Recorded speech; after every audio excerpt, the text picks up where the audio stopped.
বিকেলের সহজ নাস্তার জন্য আলু আর ময়দা দিয়ে তৈরি করে নিব অনেক বেশি মজাদার আর অনেক বেশি ক্রিস্পি পটেটো রোল সমোচা। আসসালামু আলাইকুম everyone, welcome to Apsara's mini kitchen. ঘরে থাকা অল্প কিছু উপকরণে একদম ঝটপটভাবে তৈরি করে নিতে পারবেন এই পটেটো রোল সমোচাগুলো। বিকেলের চায়ের সঙ্গে খেতে কিন্তু এই মুচমুচে সমোচাগুলো অনেক বেশি ভালো লাগে। প্রথমে আমি ময়দার খামিরটা তৈরি করে নিব। একটা বোলে নিয়ে নিচ্ছি 1 কাপ ময়দা, সঙ্গে দিয়ে দিচ্ছি হাফ চা চামচ লবণ, দিয়ে দিচ্ছি 2 টেবিল চামচ তেল। এবার এই সব কিছুকে আমি প্রথমে একটু ভালোভাবে মিশিয়ে নিব।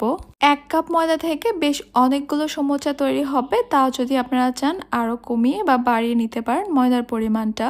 এবার নর্মাল টেম্পারেচারের পানি দিয়ে একটা ডো তৈরি করে নিব। পানিটা একসঙ্গে দিব না, অল্প অল্প করে দিব আর মিশাতে থাকবো। নর্মালি রুটি পরোটা তৈরি করার সময় যেভাবে ডোটা তৈরি করা হয় এই ডোটাও কিন্তু ঠিক সেভাবেই তৈরি করব। ডোটা তৈরি করতে আমার প্রায় হাফ কাপের মতো পানি লেগেছে, তবে আপনাদের আরও কম বা বেশি লাগতে পারে। আমার এখানে ডোটা তৈরি করা হয়ে গেছে। এবার এই ডোটাকে আমি ঢেকে রেখে দিব 10 মিনিটের জন্য। আর এভাবে 10 মিনিট রেস্টে রাখলে কিন্তু ডোটা অনেক বেশি সফট আর মসৃণ হবে। এখন আমি আলুর পুরটাকে রেডি করে নিব। একটা মিক্সিং বোলে নিয়ে নিচ্ছি 2টা সিদ্ধ করা আলু। আলুগুলোকে ছোট ছোট টুকরো করে আমি সিদ্ধ করে নিয়েছি। এখন এই সিদ্ধ করা আলুগুলোকে আমি খুব ভালোভাবে ম্যাশ করে নিব।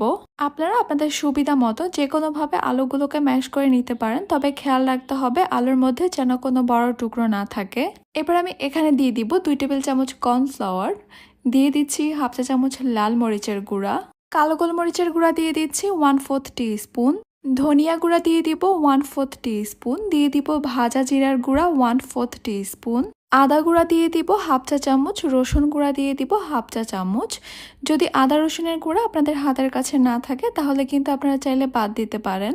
লবণ দিয়ে দিচ্ছি 1/4 টিস্পুন, দিয়ে দিচ্ছি চিলি ফ্লেক্স 1/4 টিস্পুন।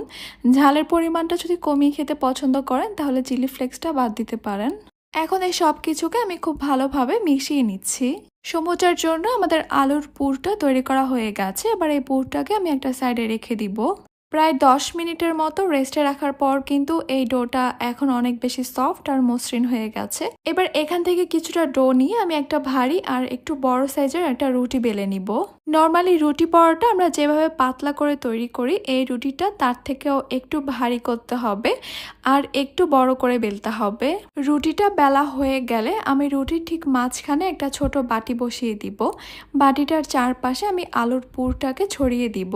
খুব বেশি ভারী করে আলুর পুরটা দেওয়া যাবে না, চেষ্টা করবেন পাতলা একটা লেয়ার করে দিতে। চারপাশে খুব ভালোভাবে আলুর পুরের লেয়ারটা ছড়িয়ে দেওয়ার পর মাঝখানের বাটিটা আমি তুলে নিব।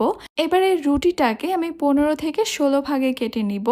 আপনারা ঠিক যেভাবে দেখতে পেলেন সেভাবেই কেটে নিতে হবে। এরপর মাঝখানে যে খালি জায়গাটা দেখতে পাচ্ছেন এখানে আমি সামান্য পানি লাগিয়ে নিব।